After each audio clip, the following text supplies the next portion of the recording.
வணக்கம் மக்களே, நீங்கள் பாரு கேட்குறது முக்கிய கமிட்டினா எங்கள் ஹோஸ்ட் வாரத்துக்கு ஒரு தடவை சோனி ஸ்பைடர்மேன் பஞ்சாயத்து பேசலாம் தூக்கமே வர்றது போலங்க. ஸோ அந்த வகையில் இந்த வாரமும் ஒரு பஞ்சாயத்து கிளம்பி இருக்கு. எல்லாருமே நேரத்தை கேள்விப்பட்டிருப்பீங்கன்னு நினைக்கிறேன். நம்ம மார்வல் சோனி அவங்களுடைய ஸ்பைடர்மேன் ப்ராஜெக்ட்ஸ் வந்து பார்த்தீங்கன்னா எக்ஸ்டெண்ட் பண்ண ட்ரை பண்ணிட்டு இருக்காங்களாம். அதாவது இப்போதைக்கு நம்ம ஸ்பைடர்மேன் அடுத்து என்னென்ன ப்ராஜெக்ட்ஸ்ல அப்பியர் ஆக போறான்னு சொல்லி எடுத்து பார்த்தீங்கன்னா ஸ்பைடர்மேன் 4 கன்ஃபார்ம் ஆகிருக்கு. 5 and 6 கன்ஃபார்ம் ஆகலை, பட் பாசிபிளி அடுத்த ஒரு ட்ரைலஜி வரதான் போகுது. ஸோ ஒரு 3 படங்கள் வச்சுக்கோங்களேன். அது மட்டும் இல்லாமல் அவெஞ்சர்ஸ் டூம்ஸ்டே அண்ட் அவெஞ்சர்ஸ் சீக்ரெட் வார்ஸில் கண்டிப்பாக வந்துருவாரு. பிளாக் சூட்டோட வந்தாகணும், வேற வழி இல்லை. காமிக் அக்யூரேட் ஆனால் அந்த போஸையுமே ரீக்ரியேட் பண்ணாங்கன்னா சூப்பராக இருக்கும் நம்புறேன். சீக்ரெட் வார்ஸில் எனக்கு தெரிஞ்சு ஸ்பைடர்மேன் ஒரு மிக மேஜரான ரோலே ப்ளே பண்ணுறதுக்கான வாய்ப்புகள் அதிகம். பட் டூம்ஸ்டேல டவுட்டு தான், பட் வச்சுக்கோங்க. டூம்ஸ்டேலையுமே கன்ஃபார்ம் பண்ணிக்கிட்டீங்கன்னா மொத்தம் 5 ப்ராஜெக்ட்ஸ், அதுலேயுமே 2027 வரைக்கும் வெறும் 3 ப்ராஜெக்ட்ஸில் தான் இப்போதைக்கு நம்ம ஸ்பைடர்மேன் அப்பியர் ஆகிற மாதிரி இருக்கு. இது 10ஆதேடா கிவ் மீ மோர் அப்படிங்கிற மாதிரி இப்போதைக்கு நம்ம கெவின் ஃபெய்கே இன்னும் நிறைய ப்ராஜெக்ட்ஸில் ஸ்பைடர்மேன் அப்பியர் ஆகணும்னு சொல்லி பார்த்தீங்கன்னா தனியாக ஒரு கான்ட்ராக்ட் சோனி கூட போட்டிருக்காராம். இன்னும் போடல, அதுக்கான பேச்சுவார்த்தைகள் நடந்துட்டு இருக்க மாதிரி டேனியல் ஆர்பிகே ஒரு ரொம்ப ட்ரஸ்டபிளான இன்சைடர் பத்தினா கிட்டத்தட்ட ஒரு மிகப்பெரிய ஸ்கூப்பாவே கொடுத்திருக்காரு. ஏன் மல்டிபிள் ப்ராஜெக்ட்ல இப்போதைக்கு நம்ம ஸ்பைடர்மேனை அப்பியர் பண்ண நம்ம கெவின் ஃபெய்கே போராடிட்டு இருக்காரு. இதுக்கு நம்ம சோனி ஒத்துப்பாங்களாகிறதா ஒரு மிகப்பெரிய கேள்விக்குறியா இருக்கு. பிகாஸ் ஒரு 5 வருஷத்துக்கு முன்னாடி 5 இல்ல 6 வருஷத்துக்கு முன்னாடி 2018 அந்த ரேஞ்சில் நம்ம சோனி ஸ்பைடர்மேன் எங்ககிட்டே கொடுத்துருக்கேன், நாங்களே பார்த்துக்கிறோம் சொல்லி டிஸ்னி கிட்ட இருந்து ஸ்பைடர்மேனை பிரிக்க ட்ரை பண்ணாங்க, ஞாபகம் இருக்கு. அந்த சமயத்தில் மிகப்பெரிய போராட்டத்துக்கு அப்புறம் தான் நம்ம சோனி அண்ட் டிஸ்னி ஒரு பயங்கரமான டீல் வந்து போட்டிருந்தாங்க. அந்த டீல் படி நம்ம டிஸ்னி வந்து பார்த்தீங்கன்னா சோனி எடுக்கிற எல்லா ஸ்பைடர்மேன் ரிலேட்டட் ப்ராஜெக்ட்டுக்குமே 30% ஃபண்ட் பண்ணணும் அப்படிங்கிற மாதிரி ஒரு ரிப்போர்ட் கிளம்பிருந்துச்சு. அது வரைக்கும் நம்ம சோனி வந்து தனியாக தான் எல்லா படங்களுக்குமே எல்லா ஸ்பைடர்மேன் ரிலேட்டட் ப்ராஜெக்ட்டுக்குமே ஃபண்ட் பண்ணிட்டு இருப்பாங்க, ப்ரொடியூஸ் பண்ணிட்டு இருப்பாங்க. டைம்லைன் ஸ்டோரி அண்ட் அந்த ஸ்பைடர்மேன் கேரக்டரை மேனேஜ் பண்ற வேலையை மட்டும் தான் நம்ம கெவின் ஃபெய்கே எடுத்துட்டு இருந்தாரு. பட் அந்த பிரச்சனைக்கு அப்புறம் தான் 30% நம்ம டிஸ்னியும் உள்ள வந்தாங்க. ஸோ டிஸ்னி அந்த எல்லா படங்களுக்குமே ஸ்பைடர்மேன் படங்களுக்கு மட்டும் இல்ல, வேணா மார்பியஸுக்கு கூட இந்த பக்கம் டிஸ்னி ஸ்பெண்ட் பண்ண மாதிரி தெரியுது. ஸோ எல்லா ஸ்பைடர்மேன் ரிலேட்டட் ப்ராஜெக்ட்டுக்குமே 30% ப்ரொடக்ஷன் காசை போட்டு 30% ப்ராஃபிட்டுமே எடுத்த மாதிரி நான் கேள்விப்பட்டேன். ஸோ அந்த மாதிரி டீலுக்கு அப்புறம் தான் Spiderman no way home 2021 release ஆச்சு. 2021ங்க நோ வே ஹோம் ரிலீஸ் ஆகி 3 வருஷம் முடிய போகுது. இன்னும் அடுத்த ஸ்பைடர்மேன் ப்ராஜெக்டே வராமல் இருக்குன்னா இப்போ யோசிச்சு பாருங்களேன். ஸோ அந்த சமயத்திலே இந்த கான்ட்ராக்ட் படி நம்ம ஸ்பைடர்மேனுங்கிற கேரக்டரை ஸ்டில் நம்ம சோனி தான் மேஜராக ப்ரொடியூஸ் பண்ணுவாங்க. பட் அந்த கேரக்டரை ஹேண்டில் பண்ணுற வேலையை மட்டும் தான் கெவின் ஃபெய்கே எடுத்துப்பாரு. கெவின் ஃபெய்கே கிட்ட மட்டும் தான் அந்த ஸ்பைடர்மேனோட கிரியேட்டிவ் கண்ட்ரோலுங்கிறது இருந்துச்சு. பட் நோ வே ஹோம் மிகப்பெரிய சக்கப்போடு போட்ட அந்த சமயத்தில் நம்ம சோனி என்ன நினச்சிக்கிட்டாங்கன்னா ஸ்பைடர்மேனை திரும்பவும் நம்ம கம்ப்ளீட் கண்ட்ரோலில் எடுத்துக்கிட்டோம்னா வர ப்ராஃபிட் எல்லாத்தையுமே நாமளே எடுத்துக்கலாம். அதனால இந்த கான்ட்ராக்ட்ல ஒரு மாற்றத்தை கொண்டு வரணும்னு சொல்லி அதுக்கப்புறமும் ஒரு பேச்சுவார்த்தை பார்த்தீங்கன்னா போயிருக்கேன். நோ வே ஹோம் வரைக்கும் ஸ்பைடர்மேன் MCUக்குள்ள இருக்கும்போது அவருடைய கிரியேட்டிவ் கண்ட்ரோல் கெவின் ஃபெய்கே கிட்ட தான் இருந்திருக்கு. கெவின் ஃபெய்கே தான் அதுக்கப்புறம் அந்த ஸ்பைடர்மேன் நோ வே ஹோமோட முடிவை பேஸ் பண்ணி ஸ்பைடர்மேன் 4ங்கிறத ரொம்ப கிரவுண்டடான ஒரு ஸ்டோரியா பிரசன்ட் பண்ணணும்னு நினைச்சிட்டு இருந்தாரு. ஸோ டேர்டெவில்ல இதுக்கான அடித்தளத்தை போட்டு டேர்டெவில் வெர்சஸ் கிங்பின்ங்கிற ஒரு புஷை கொடுத்து நம்ம ஸ்பைடர்மேன் 4ல ஸ்பைடர்மேன் வெர்சஸ் கிங்பின்ங்கிற ஸ்டோரி இந்நேரத்துக்கு வந்திருக்கணும். டெக்னிக்கலா பார்க்கும்போது இந்த வருஷம் ஒரு ஸ்பைடர்மேன் படம் ரிலீஸ் ஆகியிருக்கணும் கெவின் ஃபெய்கேயோட பிளான் படி. பட் சோனி வந்து பார்த்தீங்கன்னா மல்டிவர்ஸ் லெவலில் 3 ஸ்பைடர்மேனை இறக்கி பங்கமான ஒரு சம்பவம் செஞ்சு அதில் அதிகமான காசு பார்த்துட்டு அந்த சமயத்தில் இதே மாதிரி இன்னொரு மல்டிவர்ஸ் படம் எங்களுக்கு வேணும்னு சொல்லி கேட்டு அதுக்கப்புறம் தான் அந்த பிரச்சனை போய் 3 வருஷம் கேட்ட எந்த ஸ்பைடர்மேன் படமும் வராமல் இப்போதைக்கு தயாரிக்கப்பட்டிருந்திருக்கு. சோனி டெக்னிக்கலா கிரியேட்டிவ் கண்ட்ரோலில் கெவின் ஃபெய்கே கிட்ட கொடுத்துட்டாங்க அப்படின்னு சொல்லி இருந்தாலும் திரும்பவும் இந்த பேச்சுவார்த்தை வந்து பார்த்தீங்கன்னா அடிபட்டிருக்க அந்த காரணத்தினால இப்போதைக்கு கிரியேட்டிவ் கண்ட்ரோல் திரும்பவும் நம்ம கெவின் ஃபெய்கே கிட்ட தான் வரணும். MCUக்குள்ள இருக்க அந்த ஸ்பைடர்மேன் கதைகளை எந்த வகையிலுமே சோனி டிஸ்டர்ப் பண்ணக்கூடாதுங்கிற மாதிரி இப்போதைக்கு எக்ஸ்டெண்ட் பண்ண போற அந்த கான்ட்ராக்ட்ல இன்னொரு கிளாஸுமே ஆட் பண்ணியிருக்காங்களாம். ஸோ சோனி டாம் ஹாலண்ட் ஸ்பைடர்மேனை எந்த வகையிலுமே MCUக்குள்ள டச் பண்ணக்கூடாதுங்கிறது தான் இப்போதைக்கு அந்த கிளாஸ்ல சொல்லப்படுறதா மென்ஷன் செய்யப்பட்டிருக்கு. அது மட்டும் இல்லாமல் மல்டிபிள் ப்ராஜெக்ட்ஸ்ல நம்ம ஸ்பைடர்மேனை இறக்கணுங்கிற மாதிரியும் அந்த கிளாஸ்ல எக்ஸ்ட்ரா டீடைல்ஸ் ஆட் பண்ணியிருக்காங்க. ஸோ விச் மீன்ஸ் இப்போதைக்கு Kevin Feige upcoming multiple MCU ப்ராஜெக்ட்ஸ்ல ஸ்பைடர்மேனை இறக்கலாம். ஸ்பைடர்மேன் 4 அவெஞ்சர்ஸ் படங்களில் மட்டும் அவரை கூட்டிட்டு வராம சிவில் வார்ல எப்படி ஒரு சம்பவம் செஞ்சாங்களோ ஸ்பைடர்மேனை இறக்கி அதே மாதிரி நிறைய ப்ராஜெக்ட்ஸ்ல ஸ்பைடர்மேனை காட்டுறதுக்காக இப்போதைக்கு கெவின் ஃபெய்கே போராடிட்டு இருக்கார் போல. ஸோ ஒரிஜினல் ஸ்கிரிப்ட்லயுமே அந்த மாதிரி ஒரு மாற்றம் நிகழ்ந்திருக்கு நம்புறேன். ஏன்னா சீக்ரெட் வார்ஸ்ங்கிறது ரொம்ப சீக்கிரமா நம்ம நெருங்கிட்டு இருக்கு. இன்னும் 2 to 3 years இருக்கா, அதுக்குள்ள நம்ம டாக்டர் பில்டப் பண்ணி ஆகணும். அது மட்டும் இல்லாம ஃபேன்ஸையுமே அந்த படத்துக்காக ஹைப் பண்ணி ஆகணும். ஃபேன்ஸ் இப்போதைக்கு ஹைப் ஆக கூட சில கேரக்டர்ஸ் தான் இருக்காங்க. அயன்மேன், கேப்டன் அமெரிக்கா அண்ட் முக்கியமா ஸ்பைடர்மேன் தாங்க ஃபேஸ் ஆஃப் த மார்வல். சொன்னா நம்ப மாட்டீங்க. மார்வல் இவ்வளவு தூரம் வளர்ந்ததுக்கு ஸ்பைடர்மேன் ஒரு மிக மிக முக்கியமான காரணம்.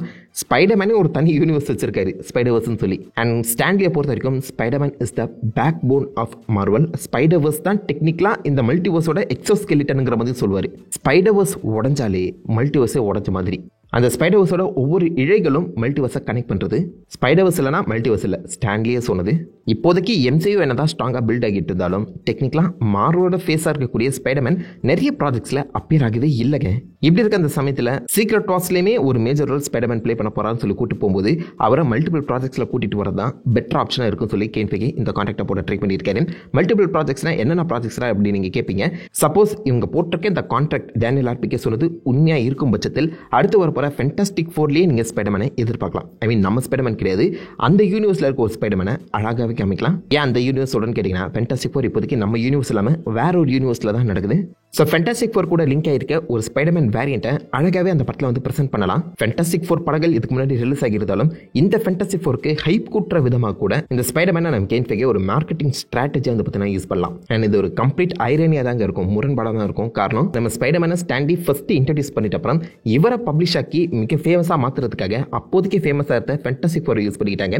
டெக்னிக்கலாக ஸ்பைடர்மேனோட முதல் டீம் அப்பே ஃபென்டாஸ்டிக் ஃபோர் கூட தான் நடந்துச்சு. ஸ்பைடர்மேன் கேரக்டர் வந்துட்டாரு, பட் அவரை இன்னும் நிறைய பேர்கிட்ட கொண்டு போய் சேர்க்கணும்னு சொல்லி ரொம்ப ஃபேமஸாக இருந்த ஒரு ஃபென்டாஸ்டிக் ஃபோர் டீம் அப்பா தான் இந்த பக்கம் நம்ம ஸ்பைடர்மேனை இறக்கியிருந்தாங்க.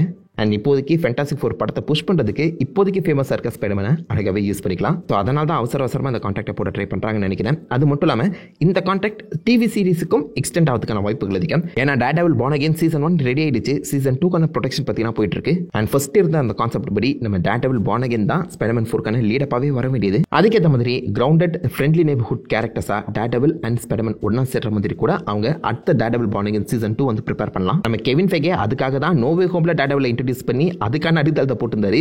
பட் சோனி உள்ள புந்து கூட்டியே கொலை பண்ண அந்த காரணத்தினால இந்த கிரவுண்டட் ஸ்டோரியில இந்த ஸ்பைடர்மேனை பார்த்தீங்கன்னா சில இடங்களை யூஸ் பண்ணிக்க முடியும். அது மட்டும் இல்லாமல் இந்த ஸ்பைடர்மேன் 4ங்கிறதே ஒரு மல்டிவர்ஸ் ப்ராஜெக்டாக தான் அமைஞ்சிருக்கு. ரிப்போர்ட்ஸ் படி அவெஞ்சர்ஸ் டூம்ஸ்டேக்கு அப்புறம் தான் ஸ்பைடர்மேன் 4 வந்து ரிலீஸ் ஆக போதான். அவெஞ்சர்ஸ் டூம்ஸ்டேலேயே டூம் கண்டிப்பாக இந்த யூனிவர்ஸ் எல்லாத்தையுமே உடைச்சு ஒரு பேட்டில் வேர்ல்டை உருவாக்க தான் போறாரு. பேட்டில் வேர்ல்டில் நடக்கிற ஒரு மல்டிவர்சல் லெவல் ஸ்டோரியா தான் ஸ்பைடர்மேன் 4 இருக்க போற அந்த காரணத்தினால ஸ்பைடர்மேன் கிரவுண்டடா என்னென்ன விஷயங்கள் சாதிச்சாருன்னு சொல்லி இது வரைக்கும் நமக்கு எதுவுமே தெரியல. மனுஷன் தனியாக டிப்ரெஷன்ல சுத்திட்டு இருக்காரு. அவரை கிரவுண்டடா பேஸ் பண்றது தான் இப்போதைக்கு கரெக்டா இருக்கும். அதுதான் ஸ்டோரி லைன் படியும் பெர்ஃபெக்டா இருக்கும். அந்த ஐடியாவை ஏன் வேஸ்ட் பண்ணுவானே அப்படிங்கிற மாதிரி பாசிபிளி கெவின் ஃபெகி இந்த கான்ட்ராக்ட் படி டேர்டெவில் பார்ன் அகைன்ல ஸ்பைடர்மேனை கூட்டிட்டு வரலாம். வந்தா ரொம்ப நல்லா இருக்கும். இதை தாண்டி பெரிய எந்த ஒரு ப்ராஜெக்ட்லையுமே ஸ்பைடர்மேன் வரணுங்கிற தேவையில்லை. நிறைய ரூமர்ஸ் படி யங் அவெஞ்சர்ஸோட லீடரா அந்த பக்கம் ஸ்பைடர்மேனை கூட்டிட்டு வர பிளான் பண்ணிட்டு இருக்காங்களாம். கெவின் ஃபெகே போட போற இந்த கான்ட்ராக்ட் இன்னும் ஸ்பைடர்மேனை இந்த மாதிரி நிறைய முக்கியமான ப்ராஜெக்ட்ஸ்ல யூஸ் பண்ணிருக்கான ஆப்ஷன்ஸை கொடுக்கும். தனி ஸ்பைடர்மேன் படங்கள்ல மட்டும் இல்ல அவெஞ்சர்ஸ் படங்கள்ல மட்டும் அவரை கூட்டிட்டு வராம ஸ்பைடர்மேனை இந்த MCU யூனிவர்ஸ்ல ஒரு முக்கியமான ஆளா மாத்துறதுக்கான வாய்ப்புகள் அதிகமாகும். இது சோனிக்குமே நல்லது. ஏன்னா சோனி இது வரைக்கும் அவங்களுடைய இந்த ஸ்பைடர்வர்ஸ் ப்ராஜெக்ட்ஸ் எல்லாத்தையுமே ஸ்பைடர்மேன் இந்த ஸ்பைடர்மேனை வச்சு தான் புஷ் பண்ணிட்டு இருக்காங்க. வெனாம் லெத்தாபிக்கான சேர்த்துக்கோங்க. இப்போ வரப்போற வெனாம் 3ல கூட நம்ம ஸ்பைடர்மேன் இருக்க போறாருங்கிற ஒரு ஃபேக் ரூமரை கிளப்பி விட்டுட்டு இருக்காங்க. இருப்பாரான்னு தெரியல. பட் நம்ம டாம் ஹாலண்ட் பார்த்தீங்கன்னா ஏமி பாஸ்கலை மீட் பண்ணி பேசுற அந்த ஃபுட்டேஜ் அண்ட் நல் வர்சஸ் ஸ்பைடர்மேன்ங்கிற அந்த ஒரு சீக்வன்ஸ் எல்லாமே இப்போதைக்கு சின்னதாக லீக் ஆகிட்டு இருக்கு. நிறைய ரீஷூட்ஸ் பார்த்தீங்கன்னா போயிட்டு இருக்கான். சொல்ல முடியாது வெனாம் 3ல கண்டிப்பாக டாம் ஹாலண்ட் ஸ்பைடர்மேன் வரலாம். ஐ மீன் ஃபுல் சீக்வன்ஸ்க்கு இல்லாம இந்த ப்ரீவியஸாக வெனாம் 2ல எப்படி ஒரு கேமியோ கொடுத்தாரோ அதே மாதிரி இந்த படத்துலையுமே Tom Haaland Spiderman cameo காட்டப்படலாம்.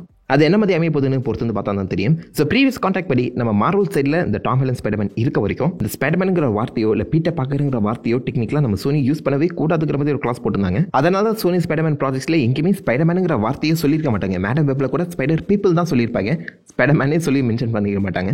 Peter பார்க்கர்னு சொல்லி சில இடங்களில் டீஸ் படி இருந்தாலும் அந்த வார்த்தையை சொல்லியிருக்க மாட்டாங்க. நல்லா நோட் பண்ணி பாருங்க. எந்த ஒரு சோனி ஸ்பைடர்வர்ஸ் ப்ராஜெக்ட்லையுமே ஸ்பைடர்மேனுங்கிற வார்த்தையை வெளியே வந்திருக்காது. ஏன்னா மார்வல் போட்ட கிடுக்குப்படி அப்படி வேணா மட்டும் ஒரு எக்ஸெப்ஷன். ஏன்னா வேணாம ஆக்சுவலாக MCUக்குள்ள கூட்டிட்டு வரது தான் முதற்கட்ட பிளானாவே இருந்திருக்கு. அண்ட் இப்போதைக்கு மார்வல் வந்து பார்த்தீங்கன்னா ஒரு புது கான்ட்ராக்ட் போடும்போது சோனி ஸ்பைடர்மேன் பேருக்கான அந்த ரிலாக்ஸேஷனை வாங்கிக்கலாம் சான்சஸ் இருக்கு.